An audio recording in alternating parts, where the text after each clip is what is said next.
বলুন। কৃষ্ণপদ ভট্টাচার্য বলছি, শীতের মধ্যে। বলুন। চাকরির দাবিতে অনশন করছেন ছেলেগুলো দেখে খুব একটা ভালো লাগছে না। এই রাজ্যে আমরা এই দৃশ্য দেখতে অভ্যস্ত নই। যে কারণে ওরা অনশন করছে, তাদের দাবিটা খুব যৌক্তিক।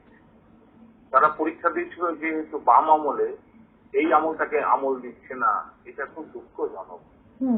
এটা কখন হয়? তারা তো পরীক্ষা দিয়েছিল একটা সিস্টেমের মাধ্যমে।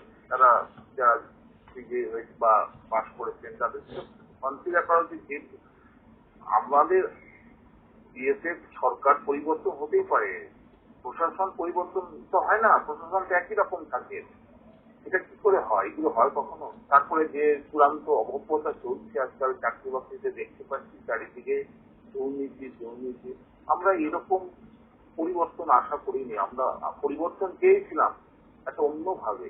আমরা আমাদের রাজ্যের মুখ্যমন্ত্রীর উপর এখনো নির্ভরশীল। আমরা জানি ওনার যে পরিশ্রমী জীবন, উনি যেভাবে চলেন, উনি করতে চান, কিন্তু ওনার বাধা হয়েছে কিছু সাঙ্গপাঙ্গরা যারা ওনার বদনাম ঘটাচ্ছে। এই যে পার্থবাবু যে কথাগুলো মাঝে মাঝে বলেন, তো উনিও তো এমবিএ করেছিলেন বাম আমলে। সেই এমবিএ করে তো উনি চাকরি করলেন, সবকিছু করলেন, জেনারেল ম্যানেজারও ছিলেন একটা কোম্পানি, আমি জানি। তো উনি রাজনীতি এসেছেন, তাহলে ওনার সবটা করা উচিত ছিল। বাম আমলে করেছিলেন, এগুলো যুক্তি আছে? আমার কথা হচ্ছে এদেরকে সরাসরি দেখে তাদের সাথে কথা বলুন। তারা যদি সত্যিকারের পরীক্ষা দিয়ে মতো পাস করতে পারে, তাদেরকে সরকারের দেখা উচিত। এটা যে রাজনীতিময়ের মধ্যে আসেছেন, এটা অরাজনৈতিক ভাবে ভাবা উচিত। কে কোন রাজনীতি করে সেটা তার নিজের মধ্যে আছে, চাকরির ক্ষেত্রে সেটা হবে কেন? আর আমাদের যদি সিস্টেমেটিক ভাবে আগে এসএসসি ছিল, এখন তুলে দেওয়া হলো, পিএসসি আছে, এইগুলোর মাধ্যমে পরীক্ষা হয়েছে, আমরাও এইভাবে চাকরি পেয়েছি। আমরা আজকে আমি এখন বয়স্ক নাগরিক হয়েছি, কিন্তু আমরা তো পরীক্ষা দিয়েই করেছি। আমরা সেন্ট্রাল গভর্নমেন্টের পিএসসি পরীক্ষা দিচ্ছি, সেখানে পাস করেছি, পিএসসি পরীক্ষা পাস করেছি।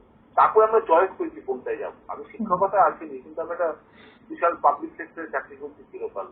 আমার তো এগুলো মনে হয় কম্পিটিটিভ পরীক্ষা দিয়ে যারা আসে তাদের মধ্যে একটা আলাদা মানসিকতা থাকে। এগুলো নষ্ট করে দিচ্ছে কিছু রাজনৈতিক দল, তাদের নির্দিষ্ট কিছু লোককে, পেটোয়া লোককে ঢোকায় বলে এই ধরনের নোংরাম কাজগুলো করে। আমি তো দেখেই আর খুব খারাপ লাগছে। আমাদের রাজ্যতে এরকম ছিল না।